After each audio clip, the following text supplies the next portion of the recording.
أعوذ بالله السميع العليم من الشيطان الرجيم. بسم الله الرحمن الرحيم. صلى الله عليك يا سيدي ويا مولاي يا رسول الله. صلى الله عليك وعلى أولادك المعصومين. صلى الله عليك يا سيدي ويا مولاي يا أبا عبد الله، يا رحمة الله الواسعة ويا باب نجاة الأمة، يا عبرة كل مؤمن ومؤمنة غريب، يا مظلوم كربلاء. يا ليتنا كنا معكم سادتي فنفوز فوزا عظيما.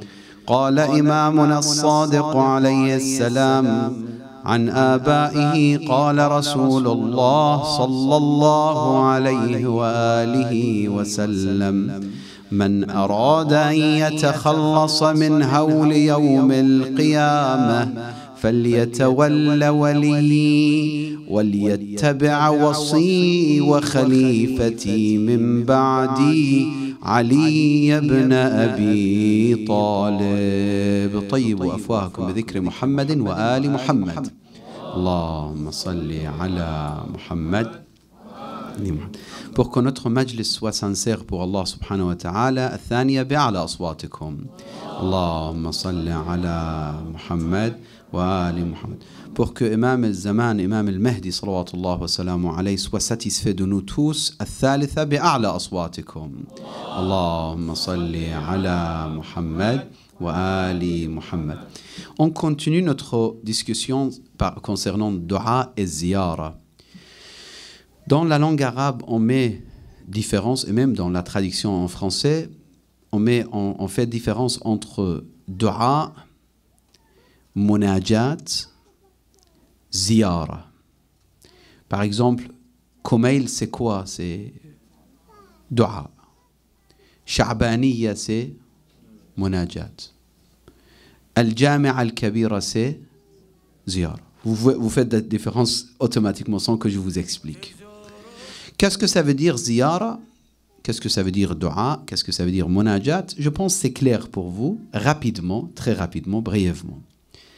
Munajat, c'est une sorte de supplication, c'est une sorte de discussion très intime avec le mahboub al-haqiqi qui est Allah subhanahu wa ta'ala. Donc, munajat. Dua, c'est plus prière. C'est un dua ou munajat? C'est plutôt dua. On entend Allahumma rzuqni rizqan wasi'an halalan tayyiba. C'est dua, c'est une sorte de dua. Pour ziyara, on l'appelle parfois en français pèlerinage, visite. Vous avez d'autres termes? Normalement, on utilise ces deux termes-là. On a dans Ziyarat al-Jami'a, qui est vraiment très important comme ziyara, que certains chiites, parfois, ils négligent ou ils prennent à la légère. On a des phrases extraordinaires qui expliquent la valeur et l'importance de Ahlul Bayt alayhi salam. Et comme vous le savez très bien, notre amour dans le chiisme pour les imams, c'est pour arriver à Allah. Il n'y a pas d'autre but. C'est-à-dire tout ce qui est autour de nous dans ce bas monde, nasta'mil ad-du'a lillah, as-salat lillah, ziyaratul Hussein lillah. Tout doit revenir vers Allah subhanahu wa ta'ala. Inna lillah wa inna ilayhi raji'un. Tout doit revenir vers Allah. Notre intention finale, notre but final, c'est Allah. J'embrasse mon fils pour Allah. J'invite mon frère au restaurant. Je vais avec mon épouse au restaurant. Je m'amuse avec je ne sais pas, telle chose, je joue avec mon fils, on fait du sport, c'est possible? كله لله. طيب, je visite Karbala. أنا رايح على كربلاء للحسين سلام الله عليه. نعم للحسين. ولكن لماذا? Pourquoi tu visites Karbala? Pourquoi tu visites Imam al-Hussein? Lillah.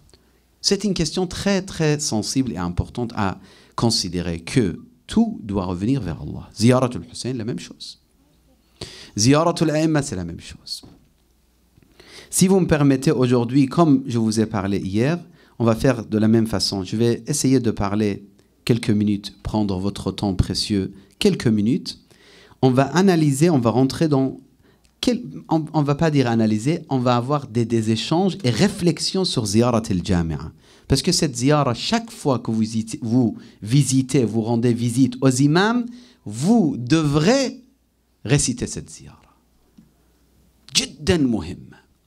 Je me rappelle, à la faculté, à Paris, à l'EPHE, École pratique de hautes études, un professeur, il a mis un semestre pour traiter cette ziyara. Où ça? À Paris. Professeur, il a mis 4 mois à peu près, 4 mois et demi, juste pour traiter cette ziyara. Et j'étais présent de toute façon. Il a fait à sa manière. Il y avait pas mal de choses intéressantes qu'il a proposées. Et il a traité plus un autre aspect, mais en tout cas, c'était très enrichissant. Pour vous dire, à la faculté, qu'il y a des gens qui n'ont rien à voir avec le chiisme, ils étaient en train de prendre des notes sur Ziyarat al-Jami'a, en détail. Et là, si vous rentrez à la mosquée ou au Husseiniya, vous posez la question à toutes les femmes et tous les hommes, est-ce que quelqu'un a récité, juste récité, cette ziyara de première page jusqu'à la fin? Peut-être vous aurez, je ne sais pas, quelques personnes. Et là-bas, on l'étudie 4-5 mois. C'est une réalité. Après, c'est devenu article. Il l'a imprimé comme article, le professeur, grand professeur d'université. Il existe là. Je peux vous envoyer l'article même en français. Article sur...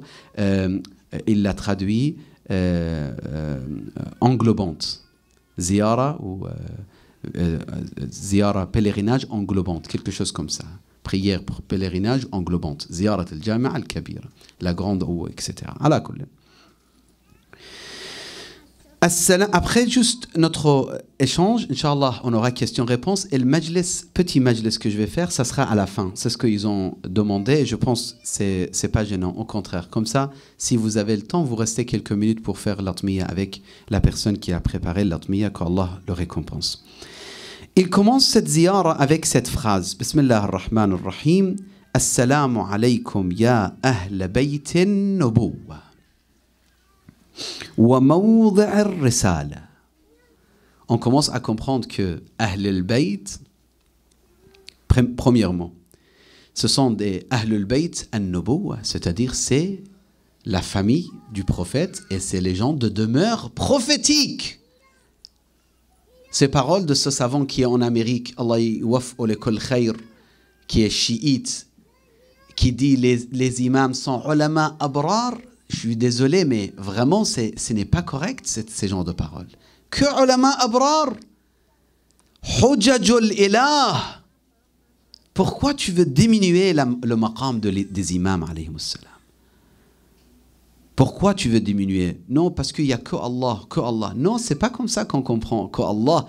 Allah a créé des personnes dans les hadiths sunnites et chiites. Des lumières de Ahlul Bayt existaient avant la trône, avant l'Arsh.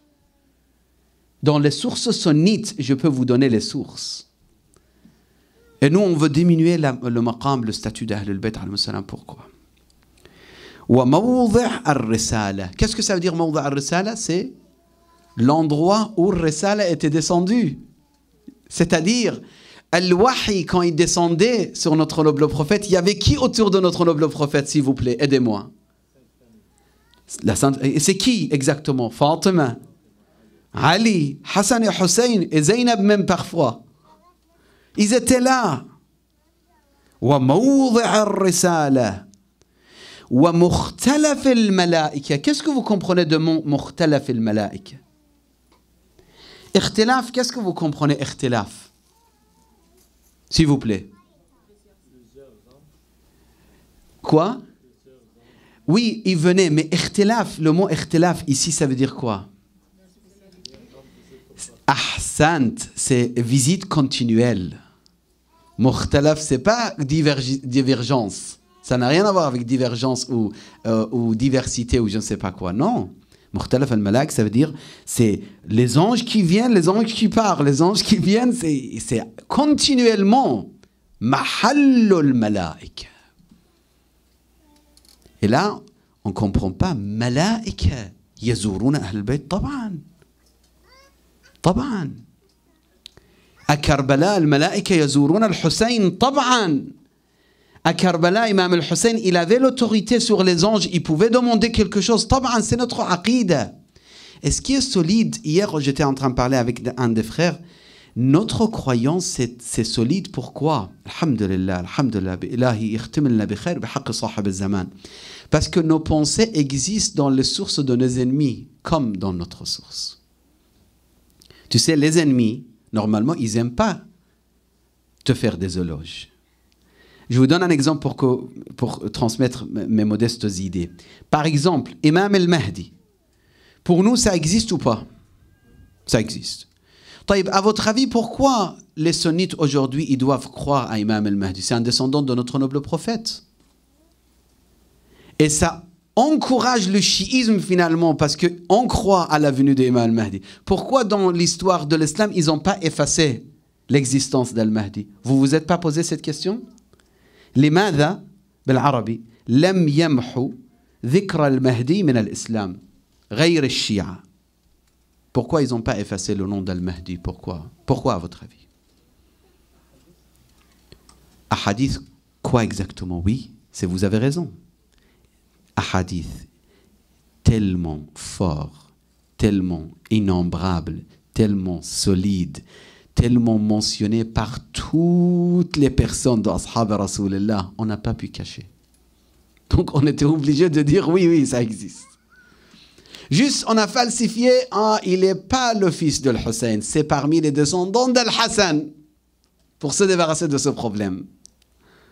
Ça veut dire pour créer des problèmes pour les partisans de Ahl al-Bayt. Vous voyez ce que je veux dire? En fait, il y a des idées, parfois on se pose des questions, on dit, mais pourquoi ils n'ont pas effacé? Parce qu'ils n'ont pas pu. وَالْفَضْلُ مَا شَهِدَتْ بِهِ الْأَعْدَاءُ. Je ne veux pas dire tous, ils sont a'da, mais Bani Umayya c'est a'da. Les sunnites d'aujourd'hui, ce ne sont absolument pas nos ennemis. Les sunnites d'aujourd'hui, majorité des sunnites, comme hier j'ai bien mentionné, j'ai essayé au maximum de transmettre cette idée. Les majorités de sunnites, ce sont notre ami et ils sont proches de nous, ce sont nos frères. Mais il y a dans l'histoire des ennemis de Ahl al-Bayt, comme Bani Umayya. لماذا Bani Umayya mamahu dhikr al-Mahdi? C'est ça ma question. Parce qu'ils n'ont pas pu le faire. لو قدروا لفعلوا. Pourquoi Bani Umayya, ils n'ont pas enlevé le nom de prophète dans l'adhan, à votre avis? Ils voulaient ou ils ne voulaient pas? Ils voulaient. Ils n'ont pas pu. Donc tout simplement, ils ont enlevé Dhikr Ahl al-Bayt, oui. Ils ont insulté l'imam Ali pendant des décennies. C'est une réalité historique. J'étais à Montpellier il y a à peu près 25 ans, à peu près. Non, un peu moins. 23 ans, taqriban. 23 ans, 22 ans. Un savant sunnite qui était devenu chiite. J'ai rencontré là-bas. C'était un savant qu'en même temps, il avait d'autres spécialités aussi. Rappelez-moi le verset. Inna Allah ya'muru bil adli wal ihsan. Après, il dit wa yanha 'anil fahsha'i wal munkari wal baghi, etc. Vous pouvez sortir le verset. J'ai vu que tous les savants, beaucoup de savants sunnites, ils récitent ce verset toujours dans leur minbar. Après, ce savant, il m'expliquait c'était quoi la raison. Vous n'allez pas croire la raison.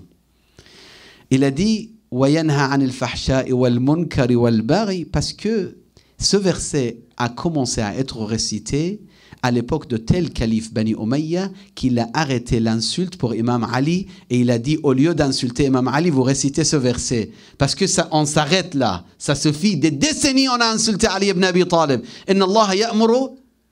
Vous pouvez le sortir le verset. Maintenant, quelqu'un, s'ils peuvent sortir, ils peuvent sortir parce que j'aime pas réciter le verset avec des erreurs. Inna Allah ya'muru bil adli wal ihsan.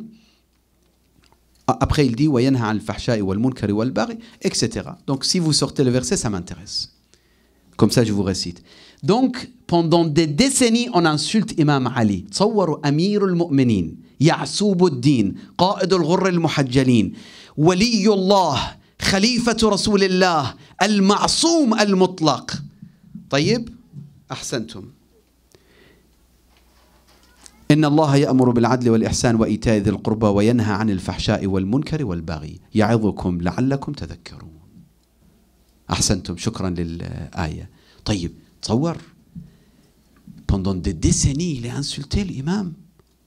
Après un calife de Bani Umayya apparemment à la colline, je ne mentionne pas parce que je dois m'assurer sur la personne. Peut-être c'est Omar ibn Abdel Aziz, à la colline, peut-être une autre personne, je ne me rappelle pas. À la colline, waqaf sab.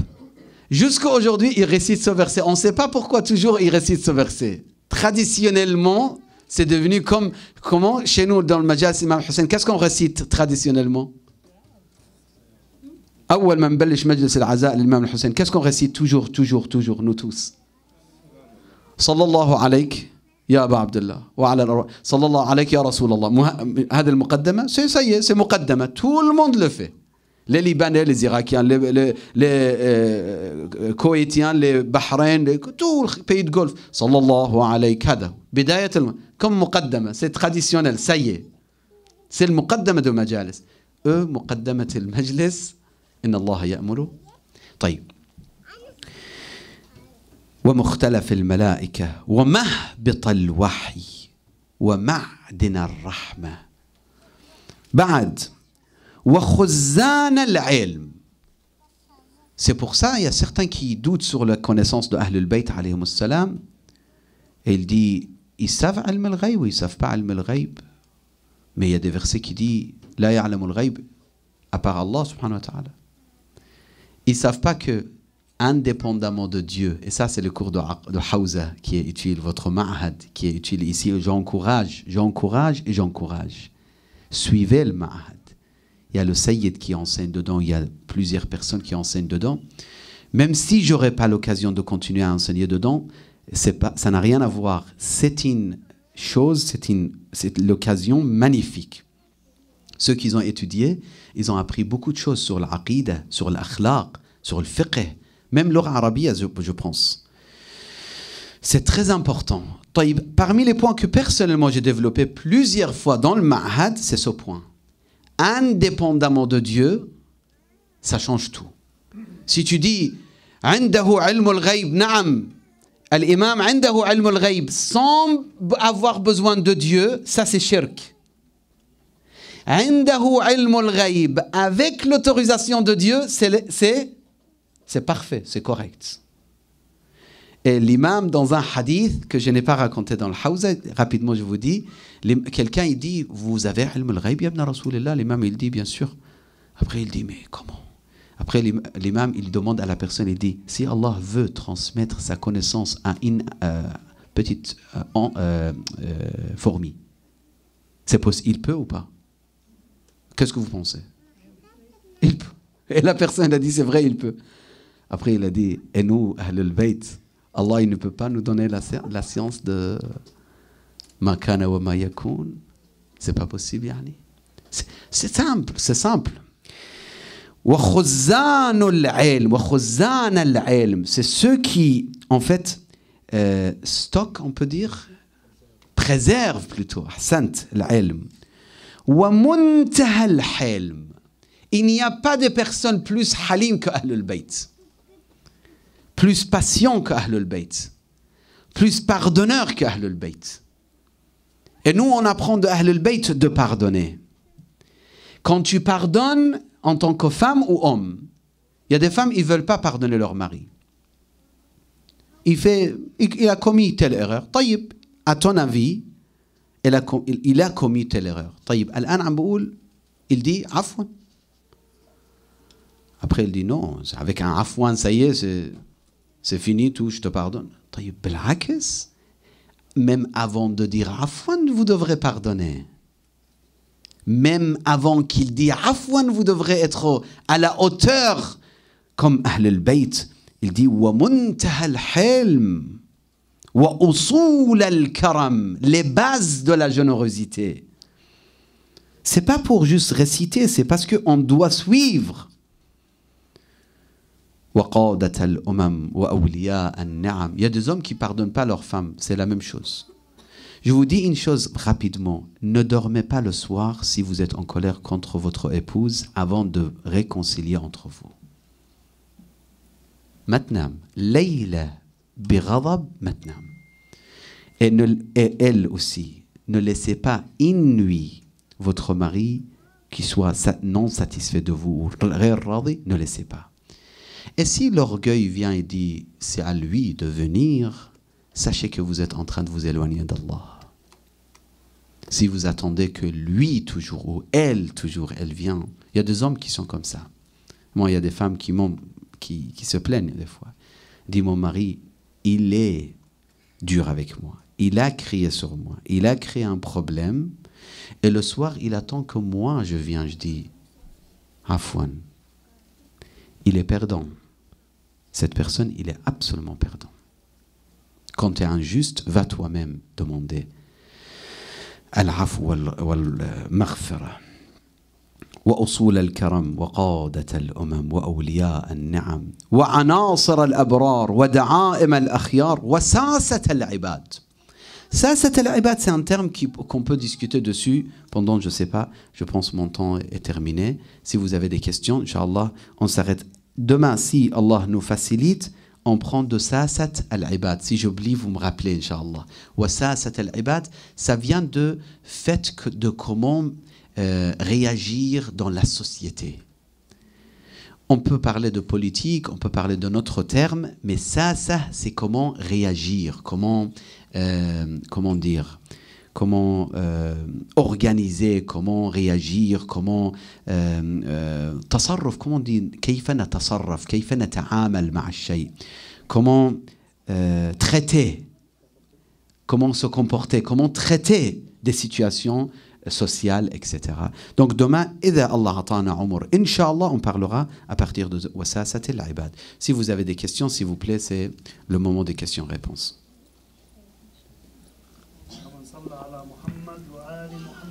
اللهم صل على محمد وآل محمد وعجل. نعم, s'il vous plaît. بسم الله.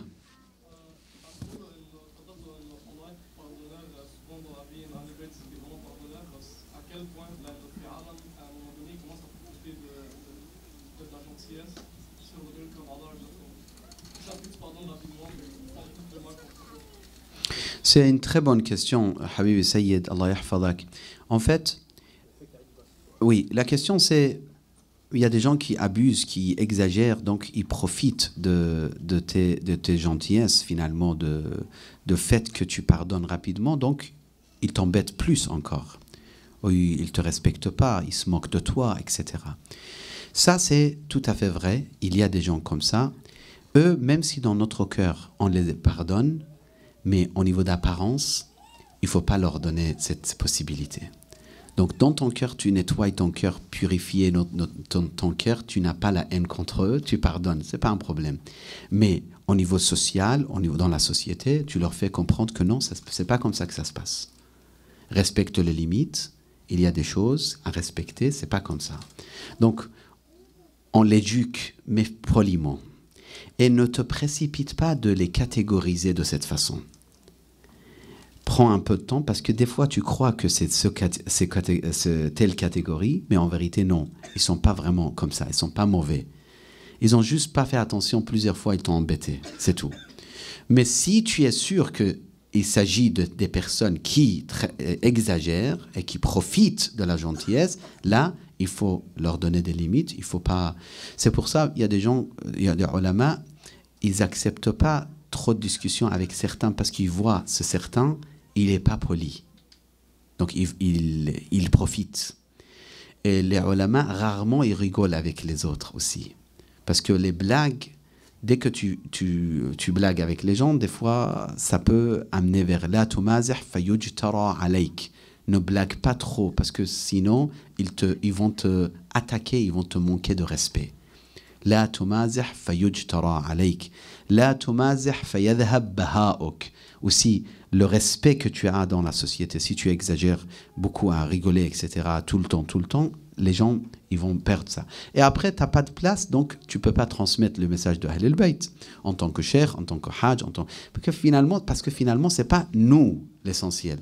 Notre image, si on représente par exemple le kashaf, le mas'oulin bil kashaf, ils doivent être plus ou moins sérieux. Ils doivent, d'accord, tolérance, etc., mais ils ne doivent pas laisser le chemin aux jeunes d'abuser, la samahallah, ou etc. Naam, ahsant, oui. بدناش نعيش عم نطرح اهل البيت عليهم السلام، عم نحكي الزياره الجامعه، فالهدف بتصور نطرح اهل البيت كجيد يعني كاكزامبل. فنحن ما بدنا نعيش يعني هذه كمان صيغه السؤال يعني وبدنا نشوف وين المشكله. فبنلبس سواد بنلطم بس تيجي على صلاه الصبح ما بعرف قديش منا بتقوم على صلاه الصبح. قديش منا بيساعد بيه وبيساعد امه.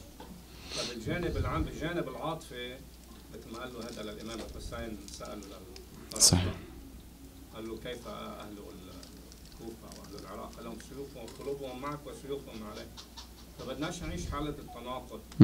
فنحن بنحب اهل البيت عليهم السلام، بنلطم، نبكي يمكن، بس بالجانب العملي هون يعني. Oui. En fait, entre l'amour et la pratique, en fait, comment on peut réunir, c'est pas grave. S'il a l'amour, on va l'aider pour pratiquer. Si j'ai l'amour, je dois m'aider à pratiquer. On ne va pas demander à la personne tout de suite de devenir impeccable, parfait, très proche. Non. Vous savez, notre occasion, c'est là. Il y a des jeunes qui ne viennent plus dans le Hussainiyat parce qu'ils ont commis quelques péchés. Il y a des filles qui ne viennent plus dans le Hussainiyat parce qu'ils ont commis quelques péchés ou erreurs, ou ils ont été, par exemple, mal vus, ou quelqu'un il les a maltraités, etc. Ça, on ne le veut pas. Nous, on veut garder cette possibilité d'ouverture parce que c'est relatif. Par exemple, le plus pieux ici, ça peut être comparé, par exemple, Ana shakhsiyan khub aqallukum, vraiment, kulkum ahsan minni. Mais je parle de quelqu'un qui est très pieux ici dans ce majlis. S'il se compare, par exemple, avec un des compagnons de Imam Amir al-Mu'minin ou un des compagnons de Imam al-Sadiq, il va se trouver quoi? Catastrophique. Catastrophique. Donc c'est relatif. Donc on cède. C'est pour ça, moi, quand j'étais jeune, très jeune, j'étais un peu, voilà, blanche, noire. Ça il a fait ça. Khalas, kada. Petit à petit, j'ai vu c'est totalement faux parce qu'on commet des péchés des fois, la jalousie qu'on a des fois dans notre cœur, l'orgueil, ou hubb al-ana, etc. C'est 1000 fois pire que les péchés que le jeune homme de 17 ans il a commis ailleurs. Mais ce que vous avez dit, c'est tout à fait vrai. Chacun, il doit avancer chaque jour avec Imam al-Hussein pratiquement dans ses prières, dans ses actes, dans ses comportements sociaux, familial, etc. Chacun de nous. يعني أن نصل إلى أن نجعل من كل إنسان شرطي على نفسه. C'est ça l'essentiel. D'arriver à faire une sorte que chaque fille, chaque garçon, ils s'observent eux-mêmes. Chacun, ils s'observe. Je pense que ça, c'est la solution. Et je répète, la solution, hier, je le dis à la masjid Ahl-Bayt, maintenant, je le dis. Sans muraqaba et muhasaba, c'est presque impossible. Faites ce programme dans votre vie, de observer toute la journée vos actes et calculer et se poser des questions le soir avant de dormir. Sans muraqaba, sans muhasaba, vous ne pouvez pas avancer. Celui qui fait muraqaba, muhasaba, automatiquement, il se perfectionne. Comme les commerçants, s'ils ne font pas des, comptabilité le soir, il ne va pas réussir. Parce que des fois, il va dépenser plus que ce qu'il gagne. Donc, comptabilité, c'est important. Je pense, dernière question, on s'arrête. S'il n'y en a pas... Non, تفضل. عن علم الغيب عند الأئمة والله حكي حكيم فكيف إذا أعطوني علم غيب فلسبب معين فيستخدمونه بطريقة معينة. فهل ممكن تعطونا أمثلة عن طريقة استخدامهم لعلم الغيب؟ هل فقط بالفقه والعقيدة ولا شو كيف شو الحكمة يعني. C'est vrai, c'est une très bonne question que je trouve ça mérite beaucoup de réflexion parce que à quoi ça sert علم الغيب? Est-ce que c'est pour prouver leur lien avec Allah? Yani finalement, علم الغيب, c'est pour prouver qu'ils sont infaillibles et qu'ils ont relation avec Allah? Ou علم الغيب, c'est pour résoudre les problèmes théologiques, sociaux, etc. C'est quoi exactement? Ou jurisprudentiels? C'est pour tout ça. Parfois, les imams, ils ont utilisé علم الغيب pour résoudre les problèmes. Parfois, ils ont utilisé علم الغيب pour donner une réponse jurisprudentielle, théologique, etc. Et parfois, ils ont utilisé علم الغيب pour prouver qu'ils sont en relation avec Allah, pour celui qui a douté, pour celui qui a commencé à poser la question, c'est imam, vraiment c'est mon imam? C'est pour ça même il y avait des codes que certains, dans certaines époques des imams, quand ils doutaient, est-ce que c'est l'imam après l'imam qui est décédé, ils lui posaient des questions. Donc si l'imam, il savait répondre avec ilm al-ghayb, il disait voilà, c'est toi mon imam. On a des narrations comme ça carrément. Donc ilm al-ghayb aussi, c'était signe de al-irtibat ma'a al-ilah subhanahu wa ta'ala, Allah subhanahu wa ta'ala. Ala kullin, nous tous, on doit se perfectionner. Qu'Allah nous aide. بحق الحسين سلام الله عليه. السلام عليك يا مظلوم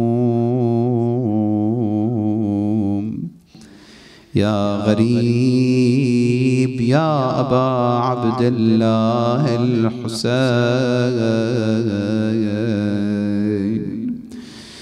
رسول الله صلى الله عليه وآله وسلم. Même avec les ennemis, il disait à ses compagnons La taqta'u shajara. Quand vous attaquez les ennemis de Dieu, ne coupez pas les arbres. La tattabi'u mudbiran. Ne courez pas après celui qui s'enfuit. Ya Ashiq al-Hussein, inta al-an rah tafham al-musiba. Sans parler beaucoup, je veux que tu essayes de verser des larmes, Inch'Allah. لا تجهزوا على جريح لا تهيجوا النساء. Le prophète, il disait ne faites pas peur aux femmes même s'il s'agit des ennemis de Dieu. لا تقتلوا امرأة ولا طفلا. Ne tuez pas aucune femme même s'il s'agit de vos ennemis. Ne tuez pas les enfants, ne tuez pas les vieux. ولا مسالما لا تستولوا على ممتلكات المسالمين. Ne prenez pas les biens des gens qui se mettent en paix avec vous. Jusqu'à la fin des conseils de Rasulullah. Et là, je vais te raconter quelques points de Karbala. Et Rasulullah, il disait avec les ennemis, La tattabi'u mudbira. Ça veut dire si quelqu'un ne veut pas faire la guerre avec vous, ne courez pas après lui pour le tuer. À Karbala, l'imam al-Hussein et ses soldats, ils ne voulaient pas faire la guerre. Ils voulaient partir lointain. Ils n'ont pas accepté la tuhayyijun nisa. Comment ils ont réagi avec les femmes de Hussein le jour de Ashura? Plusieurs fois ils ont attaqué les tentes de Ahl al-Bayt. Ils ont brûlé les tentes de Zaynab. L'histoire nous relate que Zaynab elle est sortie quand il y avait le feu dans les tentes. Ils sortaient, elle rentrait, elle était très paniquée. Un des ennemis il dit Amatallah, oh femme, oh Amatallah, pourquoi tu es resté à côté du feu? Pourquoi tu t'éloignes pas de la tente qui est en train de brûler? Zaynab alayhi salam, elle dit nous avons un imam Ali, un imam qui est très fatigué, il est malade dans les tentes. Il s'agit de Sajjad Zayn al-Abidin. Imam Rasulullah, il dit la tuhayyiju nisa, ne faites pas peur aux femmes, wala tiflan, ni les enfants. À Karbala le jour d'Ashura, individu Karbala, individu Imam al-Hussein. إذا الآن ما اجتك الدمعة إلى الآن اذرف الدمعة. ها بنت من بنات الحسين كانت تهرب, elle courait partout pour s'enfuir. Un des ennemis d'Allah, un des ennemis voulait prendre les boucles d'oreilles de cette fille. Une autre fille aussi, elle courait, elle était en train de s'enfuir. Un des hommes qui était présent à Karbala, il dit pourquoi tu t'enfuis, où tu vas? Elle dit ya Cheikh anta lana am alayna, oh homme, est-ce que tu es notre ennemi ou tu es avec nous? L'homme il a répondu je ne suis ni ton ennemi ni avec vous. Il a dit ya Cheikh, est-ce que tu sais qu'est-ce qu'Allah il a dit dans le Coran? Il a dit wa ammal yatim fala taqayar, ne fais pas mal aux orphelins, ne fais pas mal aux orphelins de Hussein, فأنا يتيمة الحسين, je suis l'orpheline de Hussein. السلام عليك يا مظلوم أيها الشهيد يا أبا عبد الله الحسين ورحمة الله وبركاته. إلهنا نسألك وندعوك بالحسين الوجيه وجده وأبي وأمي وأخي والتسعة المعصومين من بني وبإمام زماننا عجل لوليك الفرج. اجعلنا من خير أنصاره وأعوانه، اشف كل مريض، رد كل غريب، فك كل أسير، أصلح كل فاسد من أمور المسلمين. إلهنا أخرج حب الدنيا من قلوبنا واجمع بيننا وبين المصطفى وآله الأطهار. إلى أمواتنا أموات الحاضرين، إلى من مات على الإيمان، العلماء والشهداء والصالحين، خدمة أهل البيت، المؤسسين لهذه المؤسسة، العاملين في هذا المجلس، المؤسسين لهذا المجلس من المؤسسات المختلفة. تقبل اللهم منهم بأحسن القبول يا الله، عوضهم بأحسن ما تعوض به عبادك في ذريتهم يا الله. بارك لهم في ذريتهم يا الله، بارك لهم في أولادهم يا الله. تقبل اللهم منا ومنهم. إلى أمواتنا أموات الحاضرين. الفاتحة مع الصلوات. صل على محمد وآل محمد. بسم الله الرحمن الرحيم. الحمد لله رب العالمين، الرحمن الرحيم، مالك يوم الدين، إياك نعبد وإياك نستعين، اهدنا الصراط المستقيم، صراط الذين أنعمت عليهم غير المغضوب عليهم ولا الضالين.